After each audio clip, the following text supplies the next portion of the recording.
Alors bonjour à tous, Mathieu Pierre à Recorded Future. Premier sondage pour vous ici, qui connaît Recorded Future? En levant la main. Ouais, c'est pas beaucoup. Alors on va apprendre des choses aujourd'hui ensemble. Deuxième question pour vous, et ça on va voir si le marketing a bien fait son travail. Est-ce que vous reconnaissez ce petit bonhomme ici? Qui le connaît? On en a un seulement? Ok. Alors le petit bonhomme ici, c'est Marty. Marty, c'est un petit peu le fondement de Recorded Future. C'est l'idée qui était à la base, qui a été utilisée pour fonder la société, qui était de... c'est un Martien qui, du coup, vivait sa vie sur Mars et est revenu dans le passé, sur Terre, pour informer les Terriens de ce qui allait se passer. D'accord? Donc pour leur dire, attention, il va se passer ça, il va se passer ça, prenez des actions, sinon, ce qui devrait se passer va se passer. Et c'est un petit peu ça le fondement du renseignement, le fondement de Recorded Future, c'est de pouvoir vous amener du renseignement, vous permettant de comprendre en avance ce qui est le plus susceptible de vous arriver et ce qui va vous arriver si vous ne prenez pas d'action. D'accord? Donc Recorded Future, c'est une société de renseignement. Alors on n'a que 15 minutes, donc je ne vais pas repasser sur notre vie, notre œuvre. Hein. Si vous voulez en savoir plus, on est au stand D14. Je vais simplement utiliser D14, c'est ça? 15, D15, c'est pas loin. Donc je vais prendre juste deux cas d'usage sur lesquels s'applique très bien le renseignement pour vous expliquer en quoi simplement le renseignement aurait aidé certains prospects qui sont devenus clients maintenant à ne pas subir d'incidents, ne pas subir les incidents qu'ils ont subis. Tout d'abord, on va regarder, parce que pour pouvoir se protéger, il faut pouvoir savoir à quoi on a affaire. On va regarder ici, les trois graphes qu'on voit ici, c'est les deux premiers ici, c'est extrait du Verizon Data Breach Incident Report de 2023. C'est l'état des attaques, enfin en tout cas ce que les attaquants font le plus pour breacher les entreprises. Ici, ils ont analysé à peu près 5000, 4200 breaches de 2023. Dans 50% des cas, la breach est arrivée par l'utilisation d'identifiants ici, dans la moitié des attaques. D'accord? C'est pas du phishing, c'est pas de l'exploitation de vulnérabilité, ce qui fait les gros titres. Dans 50% des attaques, c'est de l'exploitation d'identifiants. Si on regarde ici, spécialisé spécialement sur l'attaque d'applications web exposées sur Internet, dans 83%, les attaques, c'est de l'exploitation d'identifiants. Donc réutilisation d'identifiants, identifiants volés, du phishing qui aboutit à un vol d'identifiants qui sera utilisé. Dans 83% des cas, les attaques passent par du vol d'identifiants.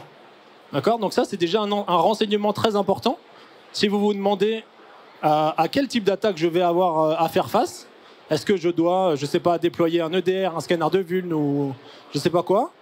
Alors, toutes les techniques de détection sont évidemment très très importantes, mais ce qui est très important, le plus important, c'est de savoir à quoi on est le plus susceptible d'avoir affaire pour pouvoir se protéger en conséquence. D'accord? Et d'une société à l'autre, d'un vertical à l'autre, d'une industrie à l'autre, les vecteurs d'attaque employés ne sont pas les mêmes. Donc de savoir ce qui va vous arriver pour pouvoir vous protéger correctement, c'est très important et c'est spécialement le rôle du renseignement. Et ce qu'on voit ici tout au bout, alors ça c'était Verizon, ce qu'on voit ici tout au bout c'est nos analystes chez Recorded Future, Insect Group. C'est à peu près pareil. Quels sont les vecteurs d'attaque les plus utilisés dans les attaques qu'on a enregistrées en 2023? L'utilisation de comptes valides en tout premier et qui a été en augmentation en 2023 par rapport à 2022. C'est-à-dire que c'est une attaque très ancienne qui existe depuis très longtemps mais qui est toujours en croissance. Donc comme je vous l'ai dit, on va prendre deux cas d'usage qui ont lieu en 2023. C'était deux prospects. Donc à l'origine, ces deux entreprises n'étaient pas clients de Recorded Future. Donc la première ici, je ne donnerai pas de nom. Peut-être si vous venez éventuellement, si vous êtes très sympa, je vous donnerai les noms. Mais la première ici, c'est une entreprise, 45 000 employés, énorme chiffre d'affaires, avec un SOC, un SIEM, un EDR, des Next-Gen Firewall, une société qui leur fournit du renseignement, etc. Donc une société qui est assez bien outillée. Ils ont eu à faire face à un incident. C'est-à-dire qu'il y a une règle de corrélation dans leur SIEM qui s'est mis à détecter un nombre important de connexions vers des serveurs. Et regardez ici, très important, c'était le 12 avril 2023. Donc là, ils se sont dit, il y a quelque chose de très important, il faut qu'on y regarde. Forcément, c'est leur travail d'analyste. Le serveur, il est déconnecté. Et cette entreprise fait appel à une équipe de Incident Response externe. Parce qu'ils ne savaient pas ce qui se passait. Donc ils font appel à une incident response. Après plusieurs semaines, l'équipe d'incident response, après des investigations très avancées, a trouvé que Cobalt Strike a été découvert sur le serveur et que c'était suite à l'infection d'un malware sur le poste d'une personne à la compta. Enfin, chez des experts comptables, plus exactement. D'accord? Donc, on a un incident. Ça a pris plusieurs semaines d'investigation et beaucoup d'argent des équipes d'investigation externes pour arriver à cette conclusion. D'accord? Donc ça, c'était le 12 avril. Pourquoi ça a pris autant de temps d'investiguer? C'est assez simple. C'est-à-dire que les indicateurs qui étaient dans leur système de détection, ils n'étaient liés à aucun renseignement permettant de lier cet indicateur précis à du Cobalt Strike. D'accord? Donc si les analystes, au moment où l'attaque a eu lieu, ils ont recherché de leurs propres moyens, je ne sais pas, sur du feed open source, du feed premium, du Twitter, etc., l'information qui reliait cet indicateur précis, cet adresse IP à Cobalt Strike, elle était très très très peu connue. Il y a un analyste sur Twitter qui a posté quelque chose liant cette IP à Cobalt Strike, mais c'était une personne sur les millions de sources que vous pouvez utiliser pour avoir du renseignement. Donc il s'est passé exactement ce qui s'est passé.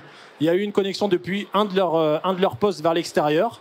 La connexion, vu que c'était pas quelque chose de connu, elle a été autorisée. Cobalt Strike a été implanté. Il y a eu des communications avec Cobalt Strike et l'attaque a pu se dérouler jusqu'au moment où le serveur il a été débranché.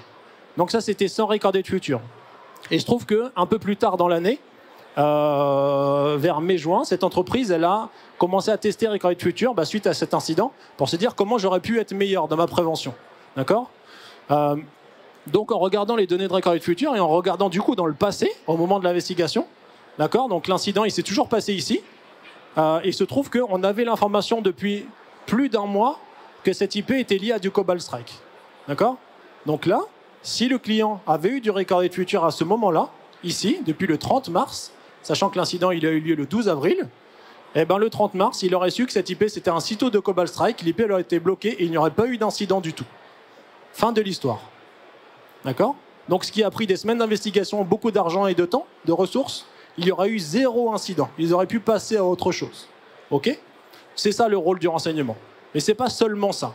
Le rôle du renseignement, c'est de vous dire, effectivement, cette IP c'est du Cobalt Strike, donc il faut le bloquer. Mais c'est aussi de vous dire, votre service de comptabilité, il est assez susceptible d'être ciblé par ce malware Bootloader, parce que le malware Bootloader, il cible spécifiquement les entreprises, enfin les services de comptabilité. En fait, ils ont simplement téléchargé un PDF qui était un template de contrat dans lequel il y avait un malware Bootloader. C'est-à-dire qu'on a fait le chemin depuis l'IP vers Cobalt Strike, mais on peut faire le chemin dans l'autre sens. J'ai un service de comptabilité, je travaille dans l'industrie, je ne sais pas, du numérique. Qu'est-ce qui est le plus susceptible de m'arriver à moi et contre quoi je dois me prémunir en priorité? Je dois me prémunir de ce malware. Et donc, pour me prémunir de ce malware, je peux télécharger ces règles de détection. Je peux télécharger les indicateurs qui ont été liés à ce malware. Comme ça, s'il y a des problématiques qui me ciblent par rapport à ce qu'on a déjà vu arriver chez d'autres clients dans le même secteur de l'industrie, je suis protégé. L'incident, il est coupé à la racine. D'accord? C'est ça le but du renseignement. On va prendre un deuxième exemple. Je crois que le temps passe. On va prendre un deuxième exemple. Donc le Recorded Future, le renseignement Recorded Future, il peut être intégré à plein d'endroits différents dans votre entreprise. Il est là pour vous indiquer ce qui est le plus susceptible de vous arriver, de vous aider à trier vos incidents, de vous aider à prioriser les vulnérabilités, de vous aider à prendre de l'information sur ce qui est le plus susceptible de vous arriver. Donc il peut être intégré à votre stock, il peut être intégré à vos outils de détection ou de blocage, il peut être intégré à vos outils de monitoring, il peut être intégré dans énormément d'outils qui vont enrichir vos workflows au quotidien, qui vont alléger la tâche de vos analystes, d'accord? Ce qui va rendre du coup vos analystes très heureux. C'est-à-dire qu'au lieu de passer leur temps à faire du triage, ils vont passer leur temps à avoir des vraies investigations et se focaliser sur ce qui est très important. Et du coup, naturellement, si vos employés sont heureux et que vous n'avez pas de cyberattaque, votre chiffre d'affaires va monter en conséquence. Donc achetez du Recorded Future, votre chiffre d'affaires va augmenter. C'est ça qu'il faut retenir. Un deuxième exemple. Une entreprise, ici dans les télécoms, un grand opérateur français, qui du coup était encore mieux outillé que l'entreprise d'avant, c'est-à-dire que 10 000 employés, 7 milliards de chiffre d'affaires, ils ont un SOC, ils ont un CSIRT, ils ont un outil d'automatisation des EDR, ils ont 2 solutions de CTI, d'accord, 2 solutions de CTI, il n'y avait pas Recorded Future dedans. Mais il se trouve qu'eux aussi, ils ont eu un incident. Ils ont eu un incident, c'est-à-dire qu'ils ont eu une exfiltration de données par le groupe de ransomware Vice Society. Peut-être que si vous êtes bien renseigné, vous voyez de quel client je parle. Ils ont été mentionnés sur les sites d'extorsion de ransomware Vice Society. Du coup, ils ont été au courant que cette société, que leurs données allaient été exfiltrées au moment où Vice Society elle est venue pour demander la rançon. Du coup, ils ont demandé une équipe d'Incident Response d'intervenir, pareil. Donc, équipe d'Incident Response, ça a pris des mois après l'incident. Et des mois après l'incident, ils ne savaient toujours pas comment ça s'était passé. D'accord? Donc, ils n'ont pas su le détecter. Et a posteriori, en post-mortem, ils n'ont pas su savoir comment ils étaient rentrés, quel était le vecteur d'accès initial qui a permis de rentrer dans l'entreprise et d'exfiltrer les données. D'accord? Ça aussi, c'est le but du renseignement. C'est le but de vous dire, eh bien, en fait, il se trouve que si vous utilisez des solutions de renseignement, lambda, on va dire. Si vous utilisez des solutions de renseignement de moyenne qualité, eh bien, vous aurez du renseignement de moyenne qualité. C'est-à-dire que vous ne saurez pas ce qui est le plus susceptible de vous arriver. C'est-à-dire que si on regarde sur des sources qui sont généralement surveillées par les solutions de renseignement, on ne peut pas savoir ce qui leur est arrivé. D'accord? Si on regarde sur le dark web, si on regarde sur les sites d'extorsion, si on regarde sur les informations publiques, l'incident il a eu lieu à peu près ici, au mois d'avril, entre mars et avril. Si on regarde sur dark web, sites d'extorsion et sites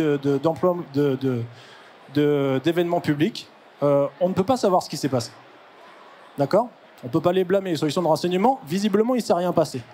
Sauf que si on regarde avec Recorded Future, on a l'information que le 26 février, ici, le 26 février, il y a un compte administrateur qui donne accès au VPN de l'entreprise qui a été volé.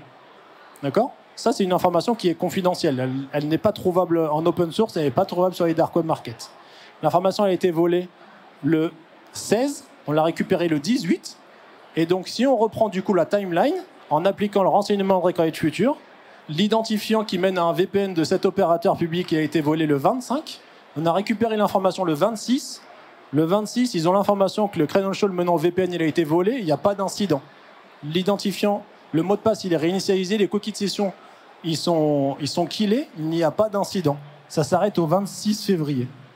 Vu qu'ils n'avaient pas cette information, il se trouve que du coup le compte qui a été volé, il a été utilisé comme premier accès début mars, donc il y a déjà 5 jours entre le moment du vol et le moment de validation du compte, et il a été utilisé pour commencer à exfiltrer les données le 22 mars. Donc entre le moment du vol et le moment de la première exfiltration de données, il s'est passé 1 mois. Ils avaient 1 mois pour détecter ce compte et le réinitialiser pour pas qu'il y ait d'incident. D'accord? Et il se trouve qu'ils n'avaient pas de Recorded Future à ce moment-là, donc l'incident il s'est déroulé. Il y a eu une exfiltration de données pendant à peu près 1 mois, un rançonnage courant mai. Ils n'ont pas voulu payer, donc les données elles ont été publiées sur les sites d'extorsion. Donc là c'est pareil, si vous repensez à Marty il était là, il serait venu vous dire, il y a un compte qui a été volé ici, si vous ne le réinitialisez pas, le 12 juin vous aurez une demande de rançon. D'accord? C'est exactement ce qu'on aurait fait pour eux. Et c'est exactement ce qu'on fait pour eux maintenant. C'est-à-dire qu'on leur dit, attention, il y a ces comptes qui ont été volés, et si vous ne faites rien, ils vont être exploités dans des attaques. D'accord? C'est ça le but du renseignement. Et si on regarde d'un peu plus près, les données sur les exfiltrations de données, il se trouve que chez Recorded Future, et c'est un nombre sur lequel je vous laisserai méditer, on récupère 178 millions d'identifiants volés par mois. D'accord? Ça fait 6 millions d'identifiants volés par jour. 6 millions d'identifiants volés par jour. C'est quelque chose qu'on a du mal à se représenter. On a regardé dans cette base de données, donc volés, je ne parle pas de data dump, de have I been found, je parle d'identifiants volés. On a regardé là-dedans, chaque semaine, on identifie à peu près 20 000 identifiants permettant de se connecter à un outil de prise de main à distance. 20 000. Du RDP, du VPN. 20 000 volés par semaine. C'est ce qui explique directement le nombre croissant de cyberattaques qu'on observe. Donc si vous voulez savoir quels sont les identifiants qui sont volés chez vous, eh bien, venez nous voir sur le stand des 15, on pourra vous dire ça directement. OK? Et donc, ce sera mon dernier slide. En conclusion, il y a la bonne CTI et la mauvaise CTI. Il y a la bonne solution de renseignement, il y a la mauvaise solution de renseignement. La bonne, c'est celle qui vous dit ce qui va vous arriver avant que ça vous arrive. La mauvaise, c'est celle qui vous explique, qui essaye de vous expliquer après que ce soit arrivé pourquoi ils ne l'ont pas vu. Merci beaucoup. Si vous voulez venir nous voir, stand D15.